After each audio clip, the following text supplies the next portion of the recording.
Thom Hartmann here on the news. You need to know this. After President Obama unveiled his plans for gun control, including signing more than 20 executive orders, Republicans are reacting with calls for impeachment. Despite presidents routinely signing executive orders, Republicans are accusing the president of high crimes and misdemeanors. Republican Congressman Steve Stockman compared the president to Saddam Hussein and previously threatened to impeach him. Also, Republicans Louis Gohmert and Trey Riddell piled on, saying impeachment is one of a number of options that should be on the table to respond to the president's gun reforms. Of course, to the rational person, the president's executive orders are common sense reforms, including better record sharing between federal agencies, new studies on gun violence, and even providing incentives for schools to hire resource officers. But to the insane, these are tyranny, which is odd because these same Republicans didn't seem to mind a bit when Bush signed a number of far more radical executive orders during his term, including a ban on stem cell research, authorization of torture, creating more powers for the vice president's office, and making it harder to get a hold of presidential records. All of these actions were taken without any consideration of Congress, but none of them were taken against the deep-pocketed gun industry, so Republicans were just fine with them. Enough with the rhetoric. It's time for Congress to do what the American people overwhelmingly support, which is take action to get weapons of war off our streets and out of the hands of the mentally ill. And that also includes addressing the wealth inequality issue in America that is underlying all this violence in our society. Pass an assault weapons bill and repeal the Reagan tax cuts, too. In screwed news, we can't say we weren't warned. Republicans in Pennsylvania have taken the boldest step yet in rigging the next presidential election. On Monday, 7 Republican state lawmakers introduced legislation to change the way Pennsylvania counts its electoral college votes. Under the proposed scheme, rather than winner take all, Pennsylvania will dole out electoral votes to candidates per congressional district they win in the state, with 2 extra votes going to the state's popular vote winner.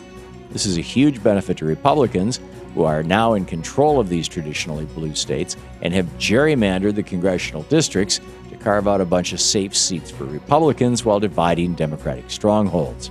In fact, had this Republican plan been in effect last November, then President Obama would have only collected 7 of Pennsylvania's 20 electoral college votes, despite winning the popular vote in that state by 5 points. And had other swing states like Ohio, Michigan, and Wisconsin also passed this plan, then Mitt Romney would be our president today. This is blatant election rigging, and the fact that the Republican Party is allowing this to move forward shows they really don't give a damn about American democracy anymore. In the best of the rest of the news, at a time when Republicans are so concerned about the debt, why are taxpayer dollars being funneled toward private schools that teach creationism instead of evolution? According to new research by Zach Kaplan and MSNBC, more than 310 private schools that teach creationism are also receiving tens of millions of dollars from taxpayers. Thanks to voucher programs in states like Florida, Georgia, and Oklahoma, critical money that could shore up public education budgets is being funneled toward religious and corporate schools that are only interested in either A, indoctrinating young people with radical religious ideology instead of actual science, or B, turning a hefty profit off each student, or C, both.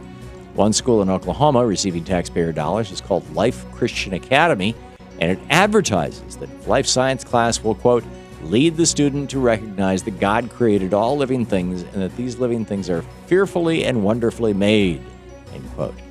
So while students in China and the developing world learn actual science and prepare themselves for jobs in the 21st century, American students are learning from the Bible and paying a lot more for that useless education. Corporate America wants to make it harder for you to retire. Following in the footsteps of CEOs who've organized the so-called Fix the Debt campaign, which promotes raising the retirement age for Social Security, another corporate front group, the Business Roundtable, is calling for the same thing. They want to raise the retirement age for Social Security up to 70 years. Of course, just like Fix the Debt, the Business Roundtable is made up of wealthy CEOs who have little use for Social Security anyway and will do just fine on their multi-million-dollar nest eggs when they retire. But fearing that they might see their taxes go up if the payroll tax cap was lifted to make Social Security more solvent, these executives would rather see Americans laying bricks until they're 70 years old. And for the record, this argument that Americans are living longer is bunk.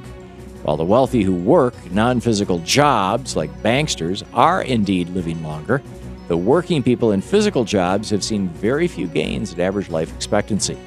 It's up to Democrats in Congress to protect Social Security, a program that they created. And finally, 7 Americans are among 41 hostages taken in Algeria after an Islamist militant group attacked an oil field partially owned by BP. According to the Algerian government, the heavily armed militants used 3 vehicles and launched an attack in the early morning hours, apparently killing 3 people in the process. The group is affiliated with Al-Qaeda and claims the attack is revenge for the ongoing bombing of suspected militants in Mali by French forces over the last week. Tragically, this is what Chalmers Johnson would refer to as blowback, the consequence of decades of meddling in internal politics in the region and extracting natural resources. Let's hope for the safety of the hostages. And that's the way it is today, Thursday, January 17th, 2013. I'm Thom Hartmann on the News.